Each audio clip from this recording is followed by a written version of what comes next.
नमस्कार मित्रो, ब्रह्मांड नायक देवावतारी सद्गुरू संत बाळूमामा यांचा भंडारा उत्सव 30 मार्च 2024 ते 7 एप्रिल 2024 अखेर मोठ्या उत्साहानं लाखो भक्तांच्या सानिध्यामध्ये संपन्न झाला। तर हा विलोभनीय सोहळा आपण प्रत्यक्षातच पहा। चला तर आपण पुण्यक्षेत्र श्री संत श्रेष्ठ आदमापूर येथील श्री बाळूमामा मंदिराला भेट देऊ। रविवार, अमावस्या आणि वर्षाचे ठरलेले कार्यक्रम उत्सवात यावेळी इथे प्रचंड गर्दी होती। हे पहा बाळूमामा मंदिराचे विलोभनीय दृश्य।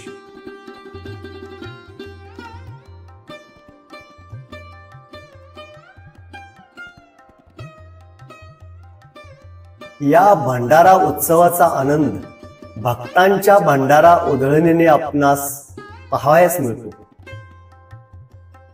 जगाचा मालक यांचा भंडारा उत्सव याची देही याची डोळा पाहण्यासाठी कर्नाटक, महाराष्ट्र, गोवा, मध्य प्रदेश, राजस्थान, आंध्र प्रदेश या भागातून लाखो भाविक प्रति पंढरपूर समजल्या जाणाऱ्या या आदमापूर ठिकाणी आलेले आहेत। आदमापूर क्षेत्रात येणाऱ्या भक्तांच्याकडे काहीही मागण्याचा येथे प्रकार नाही। भक्त मंडळाला आपल्या आवडीने नारळ, कापूर, अगरबत्ती, पुष्पहार वगैरे पूजा साहित्य आणता येते। आपल्या हयातभर मामा स्वावलंबी होते। मामांचा हात नेहमी भक्तांना देण्यासाठी होता। भक्तांच्याकडून काही घेणे मामांना अजिबात आवडत नसे।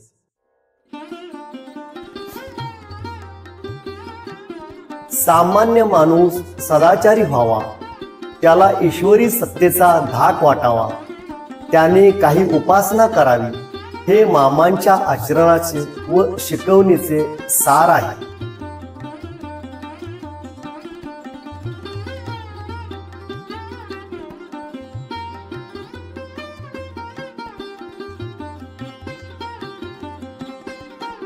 इथे येणारा भक्तगण आपलं दैनंदिन जीवनाचं चक्र विसरून या भंडारा उत्सवामध्ये सहभागी होतो।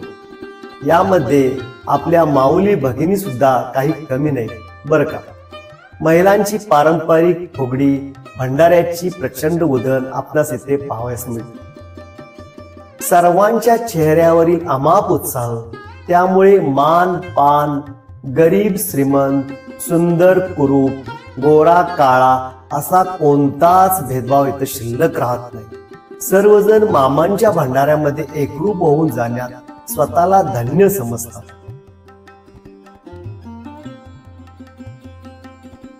आजची युवा पिढी तर भंडारा उत्सवामध्ये अगदी अग्रभागी असते। भंडाऱ्याची उधळण आणि बाळूमामांच्या नावानं चांग भलं असा जयघोष सारा आसमंत दणाणून सोडतो।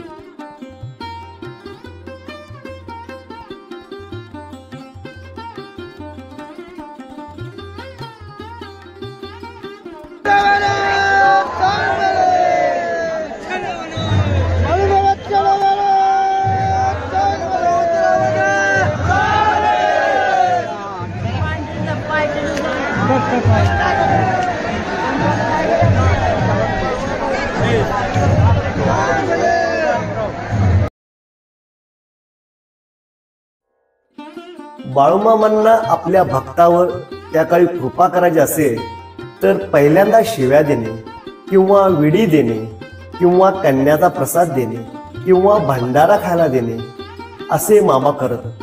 मामांच्या शिव्याशाप म्हणजे आशीर्वादाच्या ओव्यात समजल्या जायच्या। आजही भक्तगण आपली मनोकामना पूर्ण झाल्यानंतर श्री बाळूमामांच्या मंदिराला दंडवत घालून मामांच्या प्रती श्रद्धाभाव प्रकट करतात।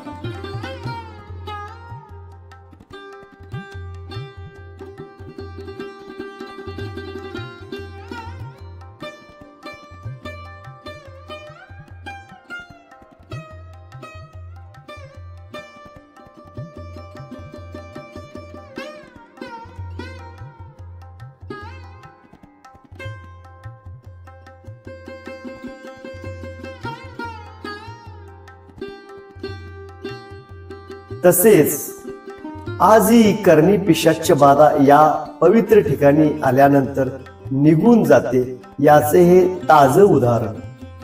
एवढी मामांच्या भंडाऱ्यामध्ये ताकद आहे। आरतीच्या वेळी तोंडी मामांचा गजर आणि हाताने टाळी असा भक्तिमय प्रसंग आपणास येथे अनुभवायस मिळतो। यात्रा काळात विनापूजनाने कार्यक्रमाची सुरुवात होते। त्यानंतर मामांचा जागर, रथोत्सव, बकऱ्याच्या कळपातील दुधाच्या घागरी मिरवणुकीने समाधीस्थळी आणल्या जातात। त्यानंतर सर्वांच्या उत्सुकतेचा विषय म्हणजे मामांची भाकणूक। त्यानंतर महाप्रसाद होतो आणि पालखी सोहळ्याने कार्यक्रमाची सांगता होते। तर मित्र हो, जगाच्या मालकाची रथयात्रा पाहण्याचे आणि भंडारा उत्सवामधील एक छोटासा हिस्सा बनण्याचे स्वर्ग सुख आपण नक्कीच घ्या। धन्यवाद।